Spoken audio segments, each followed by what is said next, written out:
All right.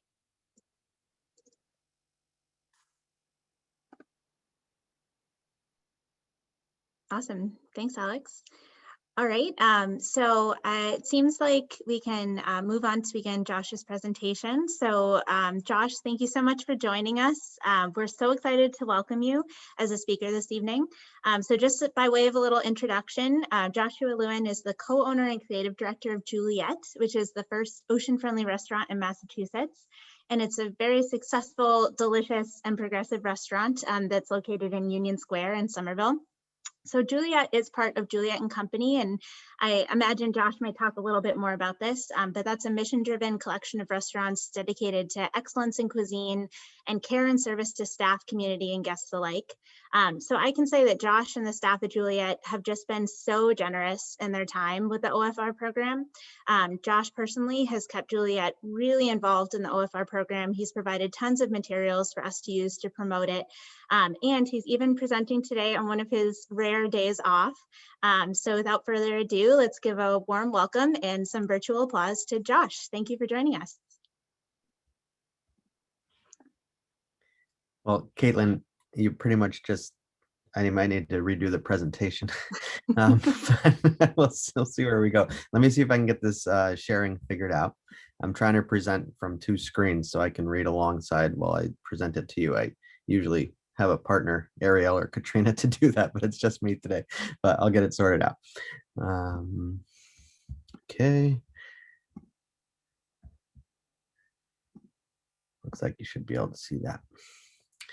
Looks good. And Alex has also done some work for us. Was that 2 years ago that we have some Alex is featured in our magazine, but I'm getting ahead of myself, so I'll get back to that. So hi everybody. Again, thanks for having me. You'd think I'd be used to the Zoom entry by now. We've been serving dinner on Zoom for 13 months, but it never really became natural. So I'm glad that we're now pivoting away from it. I hope you all can start having your meetings, on the beach or something instead of like this someday soon. And our restaurants are just in the early stages of getting opened up after many months, a year plus of things being different. We'll talk about some of that as we go on here. So I'm the co-founder at Juliet in Somerville. It's a company that began as one restaurant, the size of, well, something really small. Our kitchen is likely smaller than most of yours. 5 years later, Juliet is more than just that, though. Juliet and Company operates 2 restaurants today. Actually, spoiler, it will be 3 by the end of this year. And both are just about to reopen after, I guess it's been 15 months since things first changed for us in March of 2020. And we also operate a small DIY publishing operation called Of Juliet Media, where we expand on the stories that begin at our dinner tables. So this, I suppose, is one of those stories.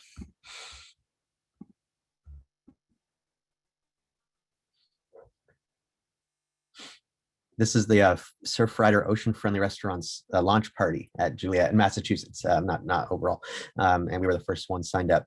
This is my first surfboard. It's not mine, but the first one I ever touched. So what is Juliet? We call ourselves Somerville's most unique dining experience. What a spin up top, right? We started with this language to make the most of something difficult, a restaurant that exists in 800 square feet.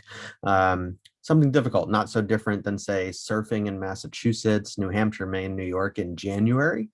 It's all about how you look at it. So we ask people to prepay for dinner, which we bill as a show. Like you're coming to the theater, and you all sit in one room that they share with the kitchen. And this space was really only ever meant to be a sandwich shop. We transformed it into something much more. You have our words, but you can also see here what the Boston Globe had to say for our efforts. And we count many firsts to our credit, some that we'll talk about later in the presentation, but including the state's first ocean-friendly restaurant. So not only was this my first surfboard, but it was the moment that I learned that people surf in New England in the winter. Thought it was pretty cool. So that's me. pretty close to a decade ago.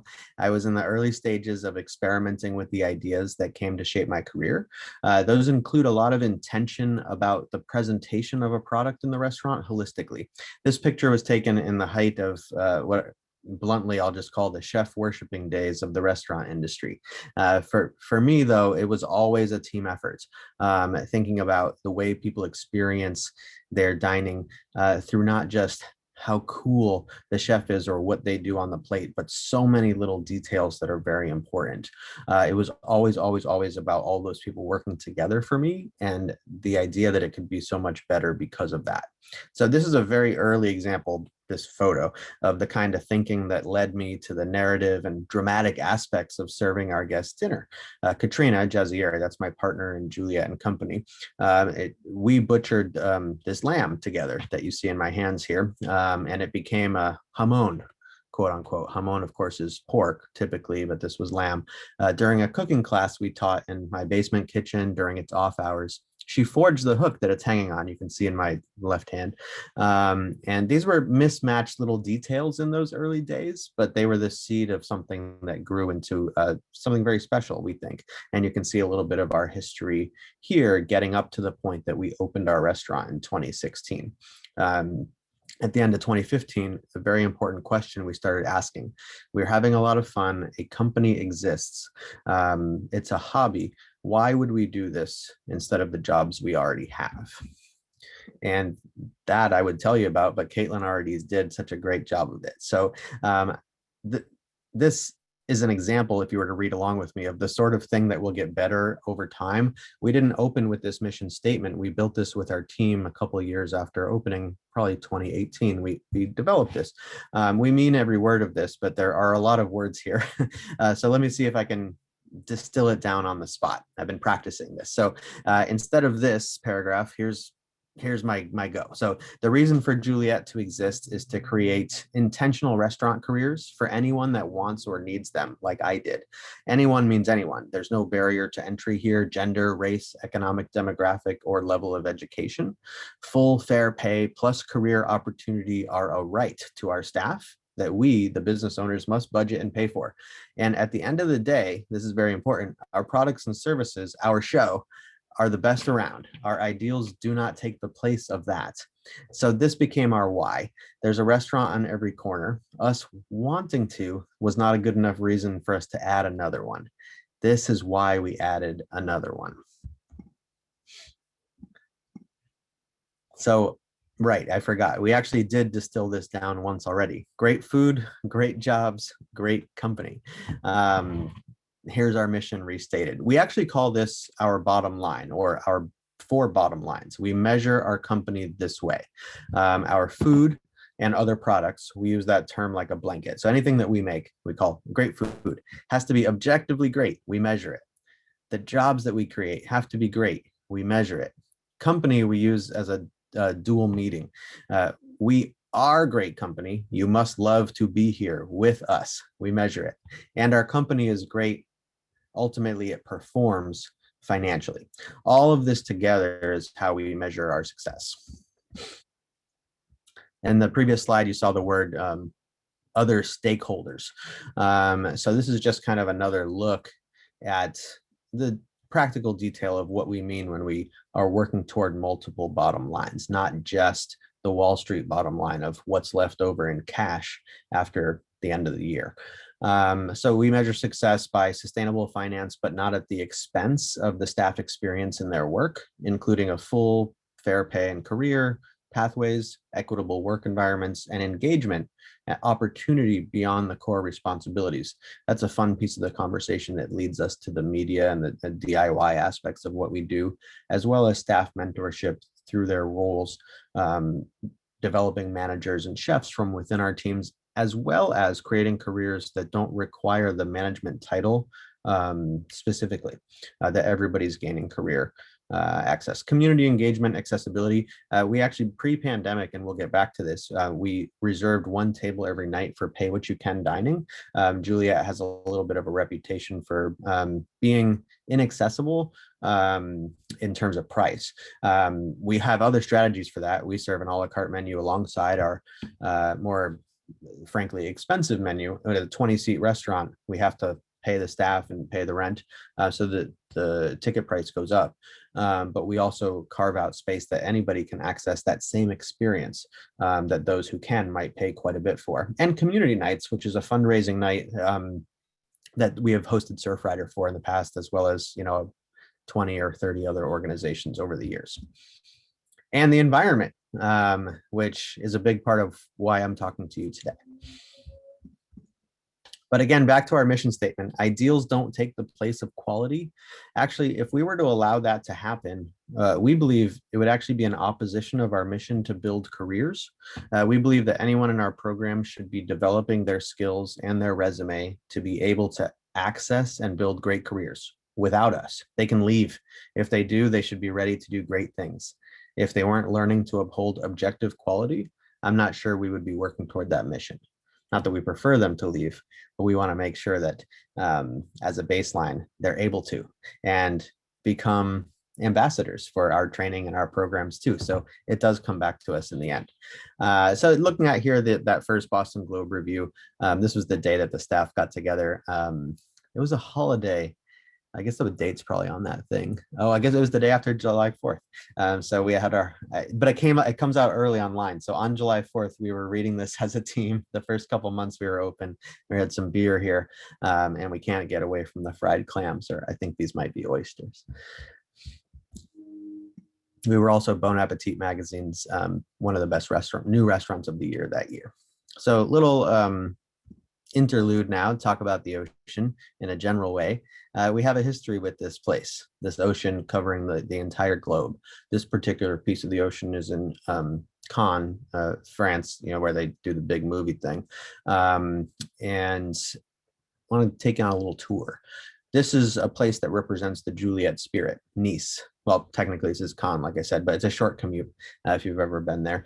If you wait long enough, you can even surf there. Not regularly, from what I understand. Those of you that are truly local may recognize this as the beginning of a clam bake. No fire permits in Cape Cod until after dark, of course. I'm glad Katrina's not on this call because apparently I messed up this photo. These people don't really look this squiggly in real life. This is Katrina and my sister-in-law and one of my sisters. These are daylight oysters, or daylight hours, so for oysters here, but this is pre-clam bake, same day. Rhode Island, also good for clam bakes. Private property, so we can burn the fire all day. Anybody ever been to Palermo? I can't see you, so you can just answer in private. But if you've been to Palermo, Sicily, it's hell on earth. Trust me, don't go there. But this is a beautiful place about an hour away called Cefalù. Great surfing in Cefalù. In Santa Cruz, California, which is where I'll wrap up my tour. This is where Katrina went to school. Personally, in my heart, I'm always moving to Santa Cruz. I just never know when. Have you ever been on the beach while also in a redwood forest? I'll just leave Santa Cruz at that. You got to go.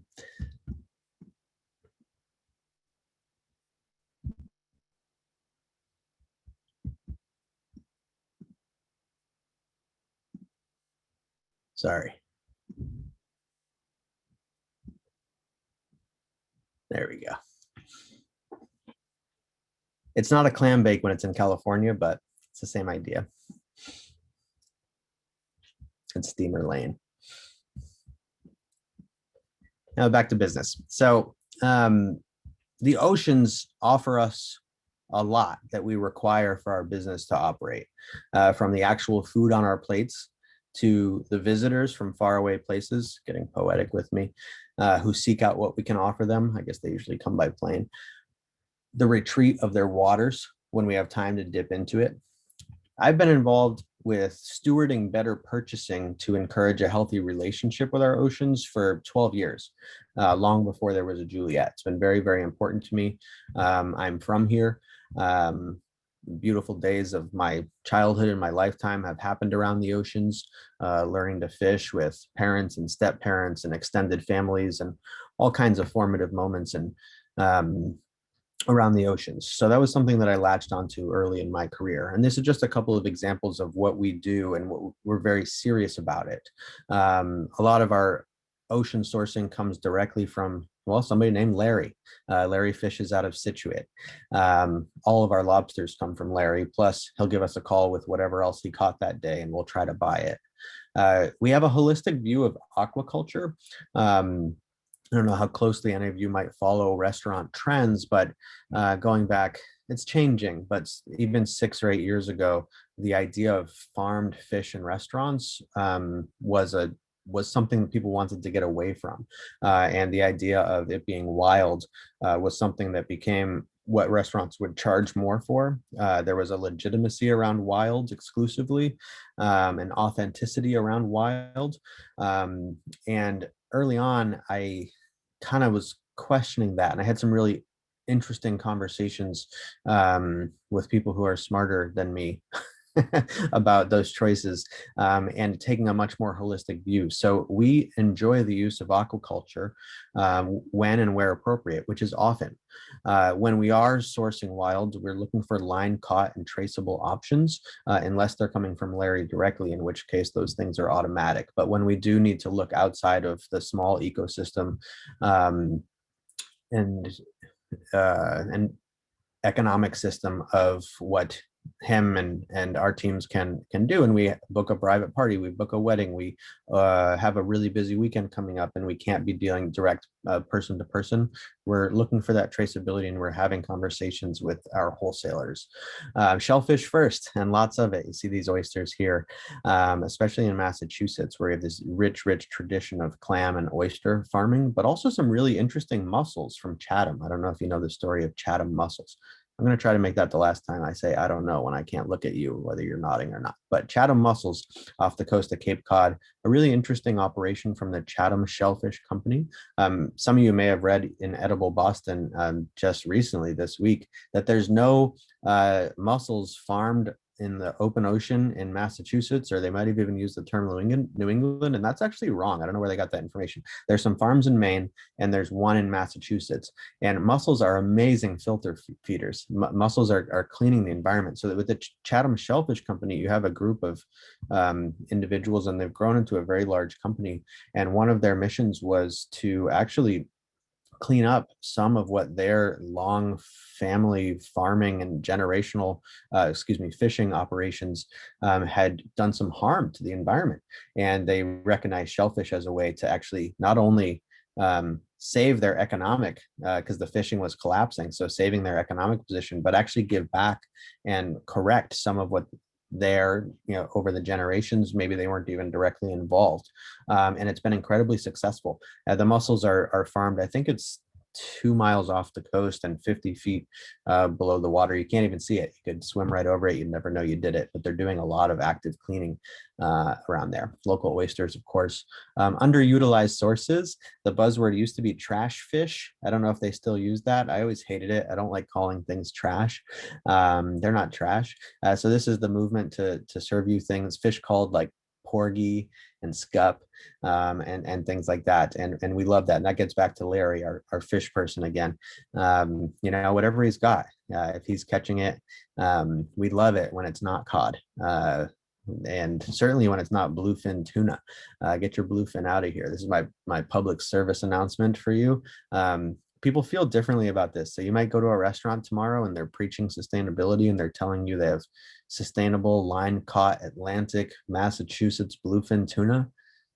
Shove it. It's not sustainable. That's not fair to the bluefin. Eat something else, please. There's lots of other great tunas. You can argue with me about it later if you need to. But we don't know everything. So from Surfrider, I've enjoyed learning about the other choices that we make in our business operations. The straws are obviously the buzzword. This particular straw, by the way, this is just as I was putting this presentation together, I found this. I must have searched Google Photos for straws, but this was somebody's to-go cup. It looks like Starbucks, and their plastic straw in a Forever 21 that we were shopping in New York City in Union Square. So that's, you know, these things are so disposable. Somebody just forgot it when they were trying on shoes. So, you know, I don't need to tell you this part. This is the part that I learned from you. And we really enjoyed learning about everything from water usage to equipment choices to, of course, the straws, which was the big thing of 2018, probably it was. And making those things optional and by request only, and trying to use alternative materials for those straws, which has been a great way to engage with our guests in the same conversations with our team. It's been a fun way to get creative, and it's opened up a whole new like line of interrogation for our operations, which is part of our mission, and this rock that we didn't know to turn over. So that's that. Oh, as well as being a great business driver for us.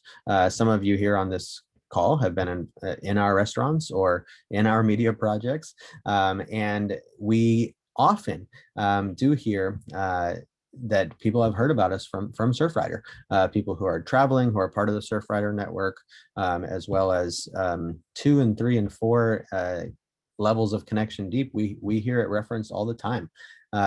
We were skeptical. Well, I'll tell you the rest of that story later. Almost there.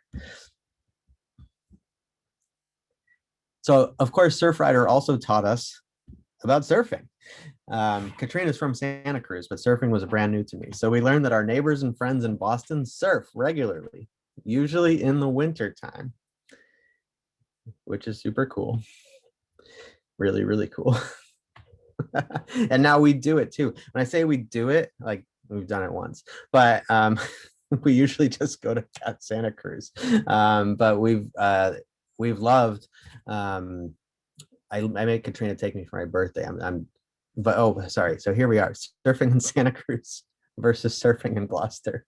So I don't know. I never touched the surfboard before I met you folks. So in addition to just being clear parallel to everything that we'd already been involved in for more than a decade, plus the opportunity to learn how much deeper that we could take the conversation about our oceans and how we affect them through our choices and our work, and being introduced to a new way to enjoy playing in the ocean, and that I could even do it right in my own backyard. So I appreciate being a part of the network. And I'd love to show you where you can follow us if you'd like to learn more, which is all these places with all these funny awards. That's Juliet. Our second restaurant here is Peregrine. I'll put these back up.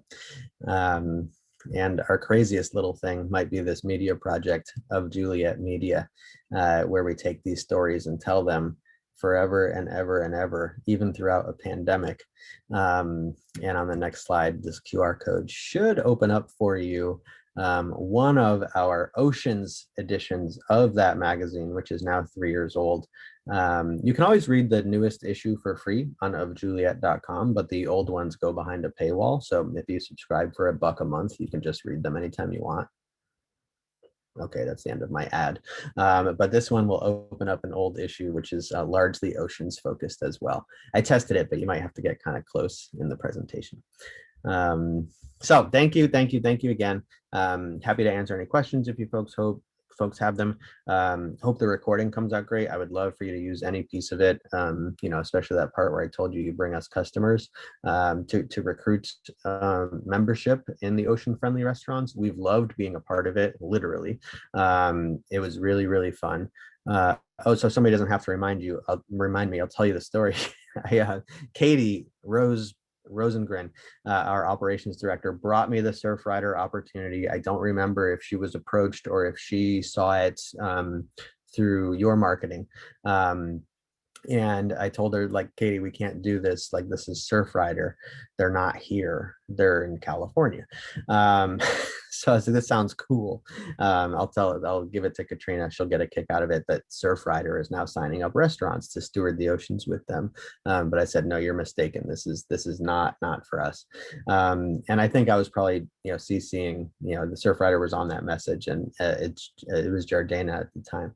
And she's like, no, you have no idea what you're talking about. Surfriders all over Massachusetts. I said, oh, cool. So they support surfers in in Massachusetts. And then we threw the party, and that was the first time. And all these people walked in with their little surfboards, and they're like, "Oh, cool! You bring props?" And they're like, "No, we're going surfing." And it opened up this whole new world for me. And I really enjoyed learning about the surfing culture. And we don't like to rough it much, so we love to paddle out in California, where of course the ocean's very cold, but the environment is very forgiving otherwise. But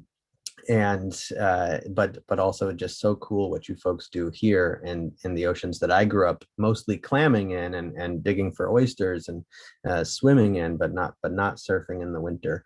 But it's just been a lot of fun to break down those preconceptions that I had, even about what is surfing.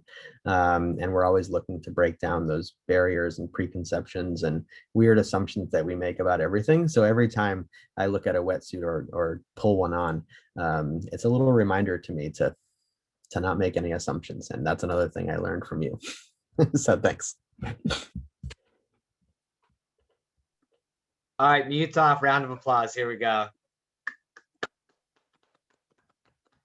Thank you. Thank you. Josh, that was awesome, man. It's very clear that Juliet and Company is, you know, much more than a restaurant or a media group or a combination of these things.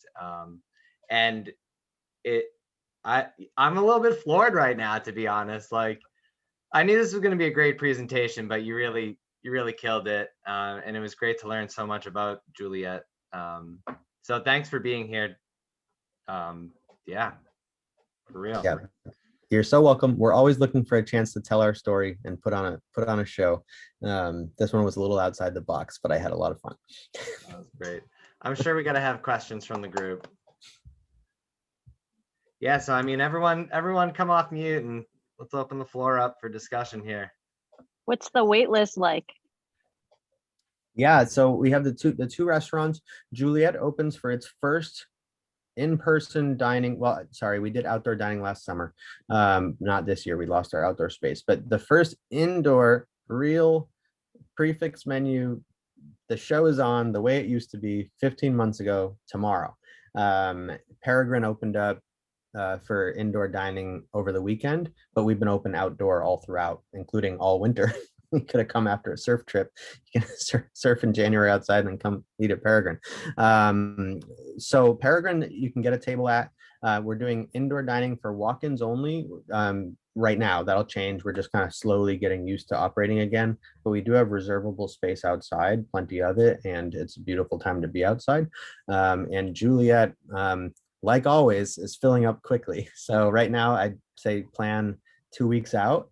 And we're in our oceans moment. We have this arc of a, production calendar. And every year, June through September. Well, you could argue that our Normandy menu is oceans related too, Brittany. So all June through November until Thanksgiving, we're serving nothing but food from the ocean. Well, and adorning it with things that don't come from the ocean. But we start in Marseille and Nice, our spirits. Then we do a New England clam bake for a couple months starting in July. This year we'll then be doing a California style menu. We alternate that one. We call it the American Classics. Always starts with beach rows, and then we do something else coastal American around that. This year we had planned to do the Virgin Islands and Puerto Rico and kind of break down, surprise people with what we mean when we call things an American classic. But we haven't had time to do the research for that yet. So that's got put on hold. So California is coming back. We call it Mavericks, by the way, which is a great big wave off the coast of Half Moon Bay. And after that, we do Normandy, Brittany. So yeah, this is the time. It's all oceans, June through November. And right now it's the whole fish dinner, the one that was our original. And it's a lot of fun. We're doing 4 tables in the restaurant, and we also have a private dining room right next door. So if you have a group of 4 to 10, you can book the room all to yourself. Or we have the regular dining, but we're still doing spacing. So we just have the 4 tables and no bar yet in Juliet.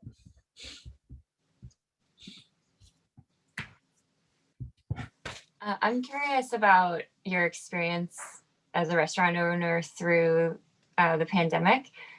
We all have heard stories about restaurants and different experiences and adapting and being creative and hardships, but I actually haven't heard from a restaurant owner themselves. And so I'm wondering if you can speak a little bit to your experience over the past year and highlights, lowlights, whatever you'd like Yeah. to talk about. It's been incredibly difficult. Which Juliet was 4 years old when the pandemic began, just becoming well established and had strong community support. And we've been serving takeout very successfully there, throughout. We never managed to break even in terms of a business model, but we managed to keep the rent paid and keep people in their jobs. Peregrine was only 8 months old when this happened. So we were just barely figuring out how to do things right on a consistent basis. And we were really looking forward to that year that we lost to get these things sorted out. So it's really crazy to be now reopening that. And it was very, very difficult in so many ways. And I believe that there were a lot of missteps with the way the government handled that. We were asking people, there's so many things I could focus on, but I'll focus on the staff. So we were asking people to work and they may not have felt safe to do so, so that people could eat food that they could have cooked for themselves. And it's food workers, including restaurant workers, essentially became, well, no pun intended, became essential workers, which was really, really difficult.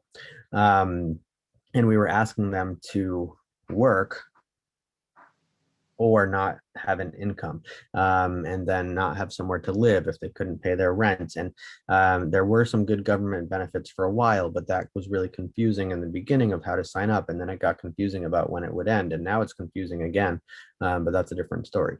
But that's only half the story. It's being recorded, but whatever. 40% of the workforce in restaurants are likely to be undocumented individuals, and they don't receive any of those benefits.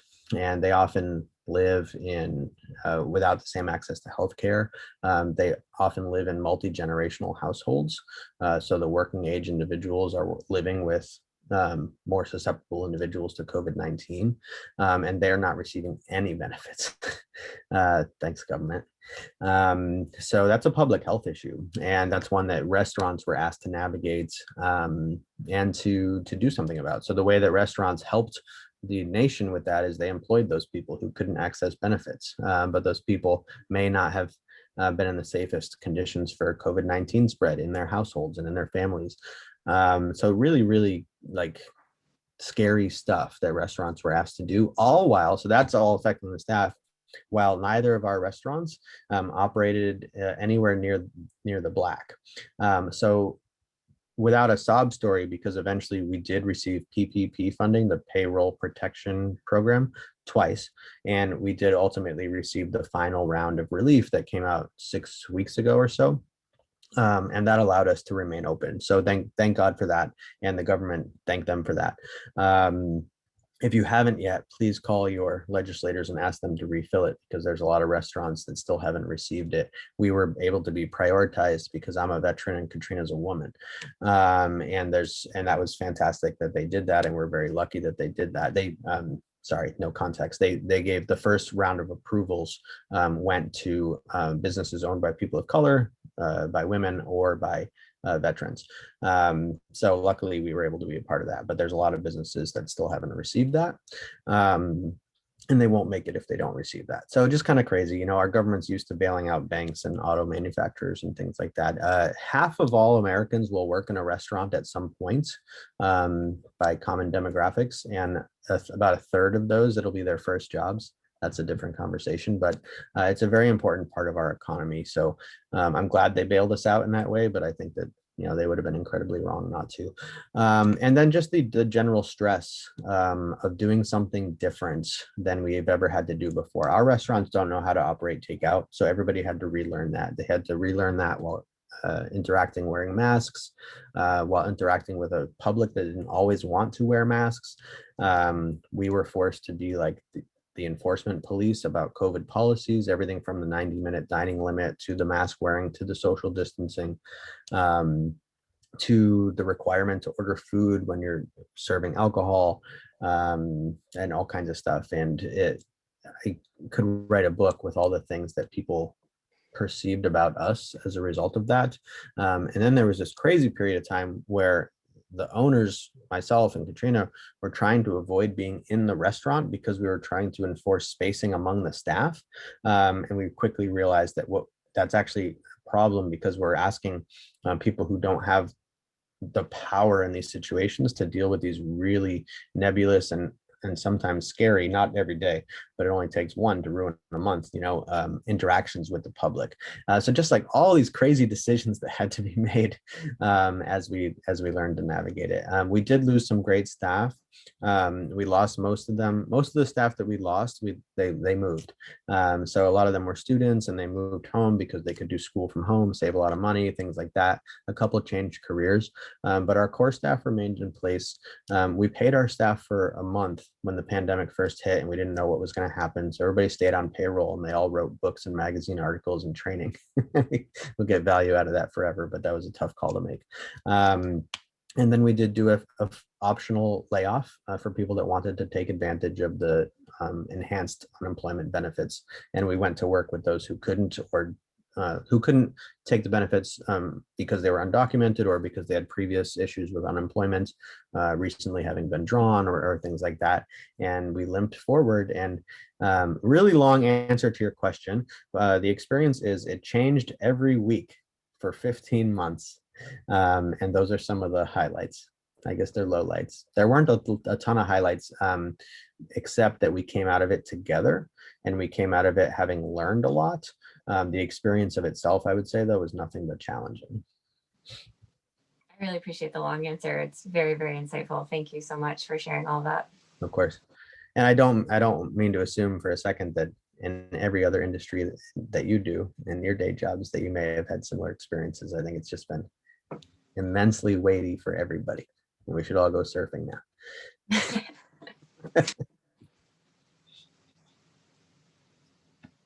Josh, thank you so much for that answer. It was just, like Zizi said, so insightful, and the presentation was amazing. Thanks so much for sharing and teaching us more.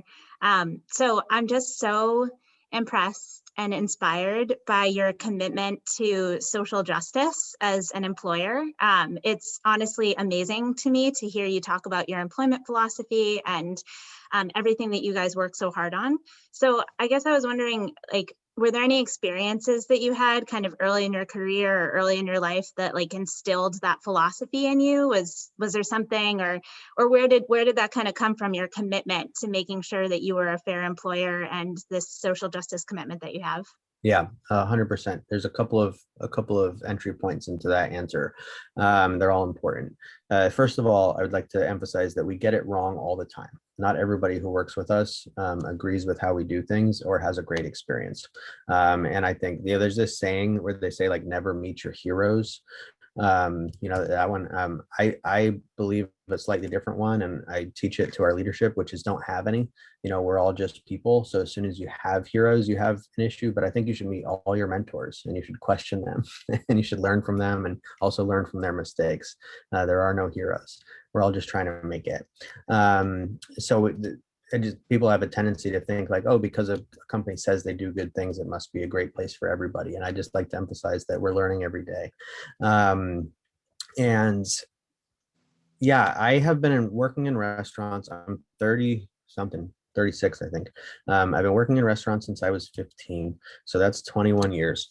Right? Yeah. And it hasn't always been a good job. The first person to buy me beer was at that first restaurant job. He was like a 25-year-old person that brought me to his parties. That's unhealthy. Somebody should have been checking in on that, for example. But I won't tell you all the all the vice stories.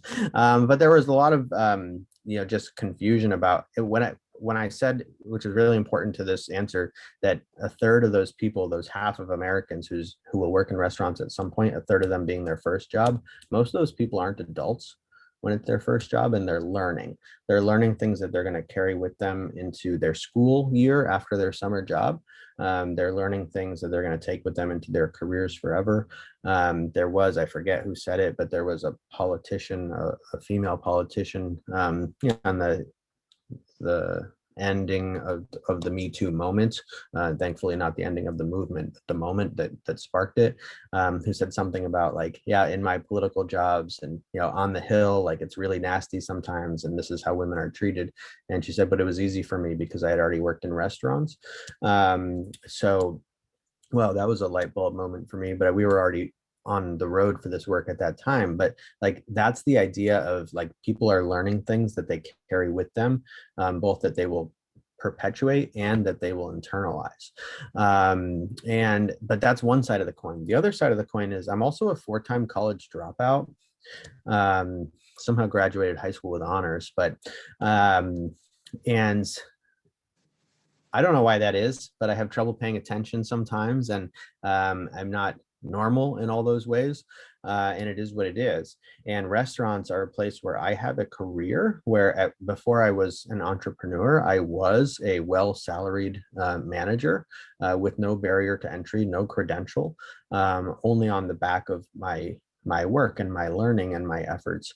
And I got lucky to get there, not exclusively, I worked hard for it, but had I found different jobs, or had I not realized, I didn't know that restaurants even were a career until I randomly found myself working in restaurants that the newspapers wrote about. I didn't know that was a thing. My family didn't do that. We went to Chili's. So this was a whole new world for me. And I was like, oh, there's a pathway to a career here. But that was a total surprise. So part of our mission is to make sure nobody has to be surprised by that, as long as they can find their way to our door. So of course that can't be for everybody, but that's why we grow. Katrina and I would happily operate this Juliet, this restaurant that we love. We have a lot of fun. We put on a show there. I haven't cooked there in 30 months probably, because it's somebody else's job now. They wouldn't have that job if it wasn't part of our mission to make this career possible for more people, because that could have been our job. That could have been a nice job for us, but that's not our mission. Our mission is to create these careers, which is why the company is expanding. And so to take away the idea of it ever being by accident. And then finally, the final piece of the puzzle is Katrina herself.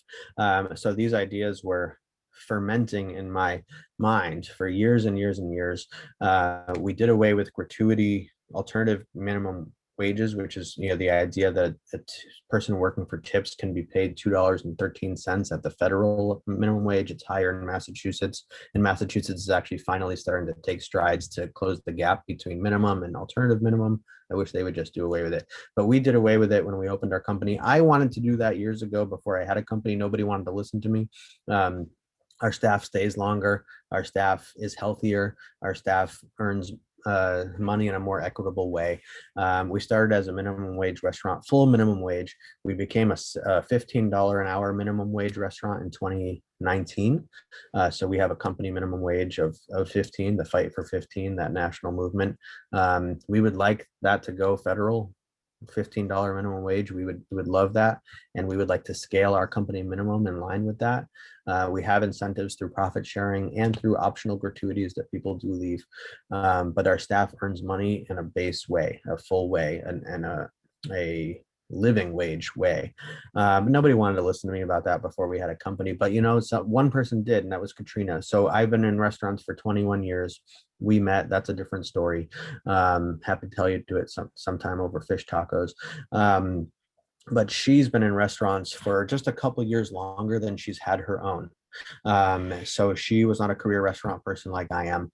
She went to school at the University of California, Santa Cruz, and she studied public health and community organizing. And she worked in all kinds of industries, trying to find a place where she could have an impact. But she loved restaurants. Her parents worked in restaurants together, and she loved the theater of dining. She's a good cook, and she's a much better, or excuse me, not better, but she's a good cook and a great service provider. She selects all the wine for the restaurants, but that's newer for her. So she learned that technical craft while she was designing a pathway for the ideals that I was trying to figure out. So the two of us together, I knew how the restaurants worked. She doesn't need me for that part anymore, but she keeps me around. And she knew how to design programs and equity in mind, from a position of commerce, and those ideas together are how it actually was able to work. Thank you so much. That is an Please, if amazing. you use this recording, don't use the part where I said she's a better server than she's a cook. That was me misspeaking. I didn't mean that at all. There's this thing in restaurants where like the dude is the cook and the other person is serving the wine, right? And that's like really important to our company that that's not a thing. Both of our chefs at Juliet are women. Katrina is a fantastic cook, and I didn't mean to say that. No worries. Thanks, Josh. Of course.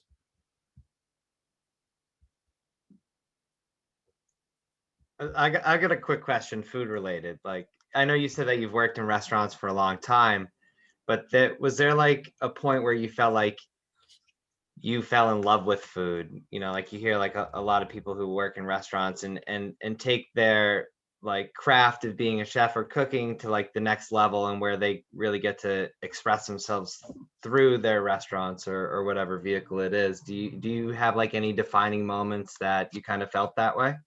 Yes and no. The food is a piece of it for me. And there's maybe a reason I'm not the chef anymore. You know, Caitlin said I was the creative director, which it says on the website. I'm trying to get people to call me the shaper now, it's an Octavia Butler reference, but also a surfing reference, right? So we're always playing with titles. Titles don't mean anything around here. And yes, I love food and the transformation of it. I also love what it has offered me personally in my career. If you watch The Chef's Table, you know, you see the cello plays and people tell you about like the moment where they taste the sea urchin and they fall in love and they realize that everything is right with the universe and they have this samadhi moment and they're enlightened. It's not quite like that for me. It might be for our chefs, and that's why they're the chefs. That's what I was trying to say. It's a piece of the puzzle for me. So all the way back to our presentation today, and I said, you know, they're the chef worship moment. It was really more about the orchestra to me always. All of these pieces moving in tandem. I love restaurants, the way that they flow through this like storyline and this live show that's happening all around you, even if they don't mean it. Ours does it on purpose. We're as much inspired by Atelier Cren, the restaurant of my mentor in California, as we are Sleep No More, this immersive show in Chelsea, New York. They're equal influences for us, at least for me. It's theater, and that's what I love. I love putting on a show, putting on a theater for people, sharing ourselves live. And cooking has parallels to that. The saute pan is working. It's live. You can hear it. You can smell it in the dining room, even if the door's closed, and you're going to taste it. So it's not like a movie. It's like a play, and it's dangerous that way. And there's a lot of technical craft, a lot of practice, a lot of rehearsal that goes into that. I love that food is a piece of that for us, but it's a little different than the cello music and the sea urchin for me. It's more about the arrangement, and I'm also paying homage to people that I love. So there's references to food that I've loved that I get to tell you about when you eat it. My mother's there, my grandmother, Katrina's mother, Katrina herself. My mentors, my ancestors, people who I never met, who fled Romania and Hungary, who made their way to New York City through Cuba before my grandparents met and my parents could be born. All of that is part of the theater, and food is a very, very important piece of that. But it's more about the arrangement of it, which is really exciting to me, and then the performance of it. That's my answer. Thank you so much. It's awesome. Great. Josh, I had a question. You had me at SCUP. You mentioned the utilization of the trash fish, and how do you bring that to your customers? I mean, is it the story? Is it that sizzle? Is it trust that they have in you or your chefs to bring them something they've never had, never tried? I'm always trying to bring my kids to have new fish, which they love scup, by the way. Nice. So how do you encourage people to eat things they haven't eaten before? So what's a scup, right? It's just a fish. So there's but it can be hard. We get away with it at Juliet because we don't give you any choices, and we sell you on the show before we know what you're going to get. That's a big way it works. At Peregrine, instead of cod, we'll often serve hake. So that's a baby step, but we're beginning the conversation.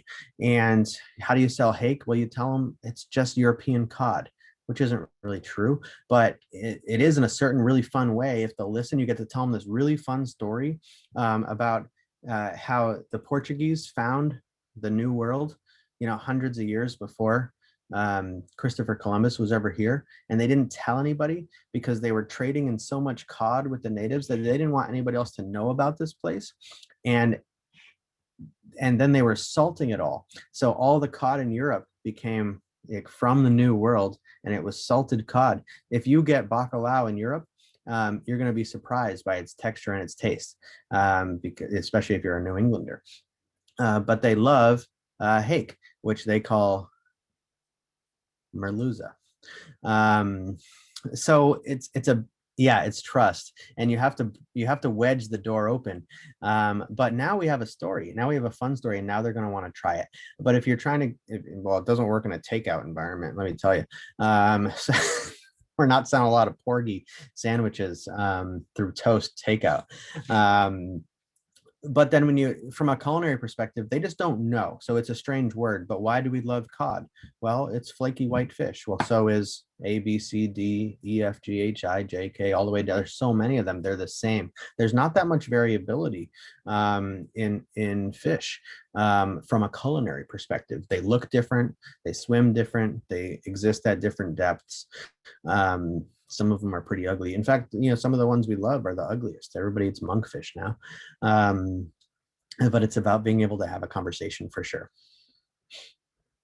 To get your kids to eat it, just take them outside, build a fire, and, they'll try anything, right? We can't always do that with the restaurant guests.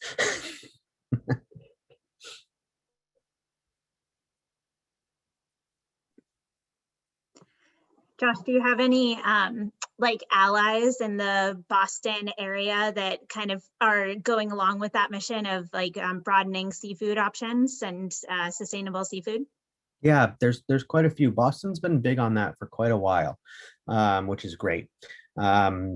Somebody who comes to mind right away is Alex Sands. He was the chef of a restaurant called Bisque until very recently, and now he's opening a couple things of his own. But he's from Charleston, South Carolina, but his family's from Peru, and so they have this rich tradition of the ceviches and the fish fries. So he's always been a close ally of mine in terms of just discussing recipes and strategies for trying new fish and the health of the oceans. But the chefs here and the restaurant owners here seem to get it when it comes to the ocean for the most part. You walk into the chain restaurant and forget it. Everything's out the window because it all comes pre-packed, and it's all about scale at that point. It's why neither of our restaurants have very many seats. Juliet has 26 seats. Peregrine has 45 seats. You start getting above 100 seats and you can't make these decisions anymore, which is tough to realize. As a business owner, I might like to have 300 seats someday, but I don't think our mission allows for that, which is an interesting just part of the conversation, because when you at a certain scale, you need so much more in one place at one time, and you lose all that flexibility to work with the people that are actually producing in the environment around you. Larry can't serve a 300 seat restaurant. He can't get him enough stuff on a Tuesday. He'd have to come back on Thursday too, but they've already served all those seats. So then they're purchasing it from Cisco, and or even if it's a larger wholesaler, might be really, that's where the authenticity of the past came in, the temples of fish gastronomy, and they were always focused on consistency. That's the other thing we don't require of our seafood vendors. You cast a line into the ocean, and consistency is not something we're asking of you. we're asking for flexibility, and we're giving it in return, and we know how to cook, and then we have to ask for that same flexibility of our guests. But I would say that except for the chain restaurants around town, ask the question of your server. Do a little experiment next time you're out to eat, and please go out to eat soon, outside if you can. Ask them, where'd this fish come from? I bet you at least 4 out of 10 will tell you exactly where it came from. And another 2 or 3 will get the information from the kitchen. But it's a conversation that a lot of people are having. I bet you'll find very few people, very few restaurants that couldn't tell you a lot about their fish choices, even if you didn't agree with their choices, but they couldn't tell you about their choices within 1 or 2 conversations with the managers or the chefs on the service floor. And those are just the ones where the servers don't know themselves, which I'd say a good 40% of them in Boston. You ask the table of your server, they've been on the floor for at least 3 or 4 weeks. I bet they can tell you a lot about that fish, which is a really cool thing around town. That's awesome. Thank you.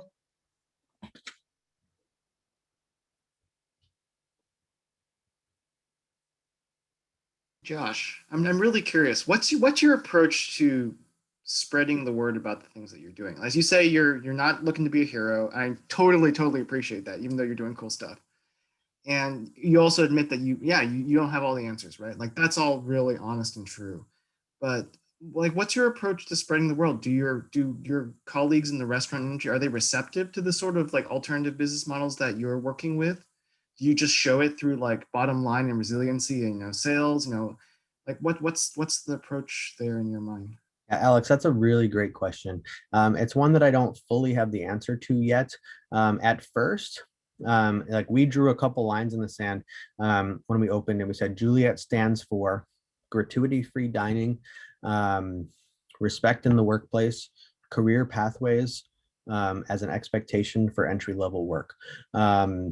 In addition to quality and that. And then we just kind of let it hang out there because we were nervous and we didn't have any, and we said it's an experiment. So Juliet's so small. Juliet is not a permanent business model. Peregrine might be, but Peregrine is our first attempt at proving that the little experiment of Juliet actually can scale.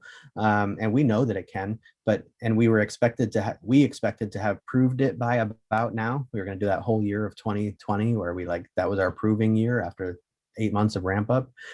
We missed it. So that's going to begin now. And that's part of the company plan, is like we hope to be able to teach people to do that in the future.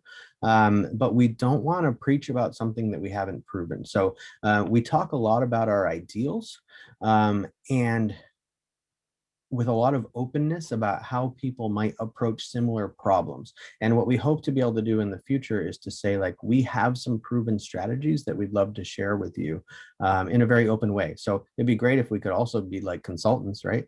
And if we could prove something and become part of changing the industry and be compensated for it. But, even in that hypothetical, like if we had the answers, we would share them. And we're starting to do that now. So in terms of reception, I think that most independent restaurateurs who we speak with are very interested in these sorts of things, but they tend to think it's impossible. And I understand why. From the full wages thing, imagine that, I don't know, maybe somebody on this call even knows. I haven't had to do this since we opened, so I don't know. But I think that the minimum wage is something like $6 something an hour now for tip staff in Massachusetts. It used to be $3, and it's going up. It's going to be above $9 eventually. But imagine, even if it's at the full $9 and minimum wage is at $5. So if you take all these restaurateurs who are barely making a profit, because it's a very difficult business to make a profit in, and you tell them, okay, now 60% of your staff, you have to increase their wages from $9 an hour to $15, when they could make money if you only paid them $9 an hour. So the reasoning is like, well, they get money anyway, right? So why should these businesses take this on? And the reality is that not everybody gets the same money, that, white people get a lot more money, that people working in fine dining obviously make more money, but single mothers tend to not, because they looking for more breakfast like type hours typically. So they're working when their kids are at work, so they're working in diners, they're not making any tips, at least not at those levels. And it doesn't take long to realize that, like, sure, and in my peer group, the type of restaurants where we run, people can make great money in tips, but not everybody works in those environments. And then you also get into issues of harassment, especially sexual harassment, both with management and leadership of restaurants, as well as guests and customers of restaurants towards staff. The thing during the pandemic was pull your mask down so I can see if you deserve a tip. And that was just one new detail on top of a very old problem. But the problem is money. So it's not that restaurants don't want to do this. Independent restaurants would love to do this, I think, in most of my conversations, but they don't really see the successful pathway to. So that's what we're hoping to be able to help people with. That's part of our mission. And the type of restaurants that don't want this to happen are the types that my family took us to growing up. The Chili's and the Applebee's and the Olive Gardens. I think all those restaurants are owned by one company called Darden. By the way, Red Lobster, I think they got that one too. And you think about if you're a publicly traded company and you're trying to show returns and profits at the quarterly level, and you're trying to distribute large profits to investor pools and CEO compensation in the millions of dollars, all of a sudden, this little $9 to $15 an hour for 40% of the staff, now you're talking about $1 billion. And those are the people that keep this from happening, that keep the laws from changing, that allow people that take away the alternative minimum wage requirement. If you took away the alternative minimum wage overnight and every independent restaurateur had to pay full wages, they would all have to raise their prices in the same way on the same day, and everything would be fine. But Wall Street would lose a couple $1 million. And that's why it doesn't happen. So yeah, we have some allies in the conversation, but the allies that we need are actually in the legislature, which we have those too. But we have a lot of very vocal and very rich opponents. So you should call your Congress people about that too. We sympathize immensely with that specific issue of having allies, but also some very, very well-funded. Yeah, for a lot of I bet. You're trying to do. I bet. They can make a lot of noise. And they're really good at spin, right? So those servers who make $100,000 a year, they exist. They are not the core demographic of service staff, but they sure paint a romantic picture of why we shouldn't do away with tips. But it holds a lot of other people down. We are not members of the National Restaurant Association, for the record.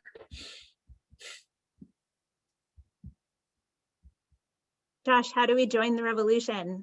Like, how can we support you? What do you? Yeah. How can we help you just as individuals? Great question. You're doing some of it. You've been so great with keeping us connected. You gave us kudos earlier, but like all we do is complete the easy asks that you make of us. To Alex's, I didn't really answer your question, and it's part of this question. How do we tell our story? Why don't we tell our story more? We forget. We're busy doing other things in large part. So when our allies, I would say Surfrider is one, does make that easy for us, that's incredibly helpful. And kind of our biggest ally in the movement is an organization called One Fair Wage. It's an organization that came out of the Restaurant Opportunity Center, and we're a member. And so it's a worker organization, but we're a member and a leader within their employer network, which is kind of a subgroup. It's almost a union, and a big lobbyist for those workers' rights. But they advise us, and we advise them in return on what employers should be doing based on what workers need. And it's a really great organization. So called One Fair Wage, onefairwage.org. It's has a big following locally. Some of the leadership live locally, and they're not solely focused on restaurants, although they were brought forth from a seed of restaurant worker organizing, and now they're a big part of the fight for federal $15 minimum wages, which is a piece of this, and realizing that it's bigger than restaurants. So they're a network of more than just food service, but they came from food service. So I would look them up. And when you ask us leading questions that then make their way into emails and social media, that's so helpful, because we have all the information. But we could hire a PR company, I guess, and at some point maybe we should. But that $2,000 a month goes back into our staff's pockets for now, and our staff works on that, and we try to hit the opportunities, and none of them are experts, although we're learning together, and someday we will have experts on the team. And yeah, forget it, we're not going to hire a PR company ever, and because that's part of the learning process, but that's a trade-off. So we engage in all these things in a DIY capacity, partially to learn together and to provide opportunities to the team to do different types of work, to be paid for it. Maybe the extent of their communications is a degree from Emerson, but they can use that now in a practical way, and that's very important to us. But they're not the high-powered firm that like our opponents use. So it's a slower swell, I think. But like we did when people first told us, "Oh, you're crazy to pay that much money. Like people are just going to leave," and you're like, "No, you missed the point. We're saying they're not going to leave." We were right. So that expense it was really expensive at first, and then it becomes less the longer they don't leave. So kind of the same thing here. I think eventually we'll probably be famous for this, but it might be 30 years from now. Well, Josh, I'll brag on your behalf a little bit, because I know Juliet just put together a Kickstarter that exceeded its high goal, exceeded it within the time allotted for the Kickstarter. So you guys clearly have just unbelievable community support. Yeah, we actually reached the goal in 4 days. Wow. That was a Wow. surprise to us too. And we're like, okay, well, and then we did about another half of the goal, 140. That's to move Juliet. Talk about how small Juliet is for 2 hours or however long I've been here, an hour. We're actually moving it into a bigger space, but we're not going to give up the space. That was the secret I told you earlier. We're going to reopen something smaller in there. There will be a lot of oysters. I'm trying to get Katrina to put surfboards up on the wall, but not there yet. And she's the one from California. Anyway. I've got a question. When can we go surfing together, Josh? I think we got to wait till December, right? No, not necessarily. I'm down. I'm so down. I'd love to go. I'm terrible at it. Terrible. It's very humbling when I get out there and paddle out, and I'm like, I'm 36, and like, I was a great swimmer. I told you I was a veteran. I was one of the highest rated swimmers in the Marine Corps. So like swimming with all this gear and stuff on, but that was when I was 22. So it's just like, it's so humbling, but I love to do it. I would love to go. So call me. We'll touch base later. Great. We need to take more opportunities in getting our group out to the beach together in like less formal ways than we normally do. So we'll keep. I'd love to make it a company retreat. Maybe I can enlist you to like, get them all out on their boards and realize how much they don't know, before all our egos get too big and our successes. We like to find ways to get ourselves back under the crashing waves. Just to remember, it's safe here, but we also don't know anything. Like, it's okay to not know. It's okay to get washed up. I think I can speak for the group that we would definitely like to take you and the staff out. Awesome. For sure. Yeah.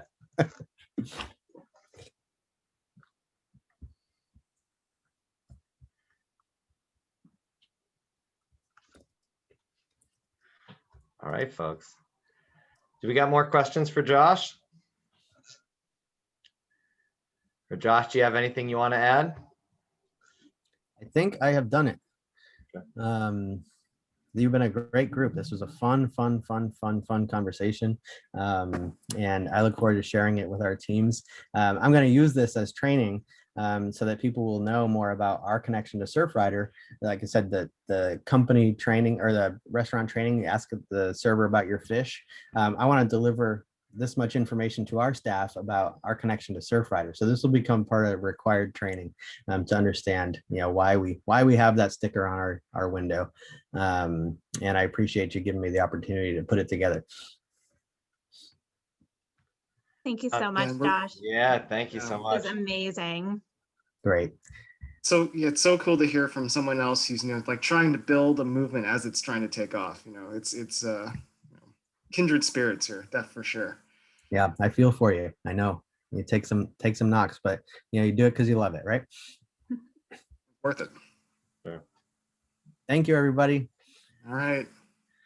All right, everyone. Thanks so much for being here, Josh, again. Thanks.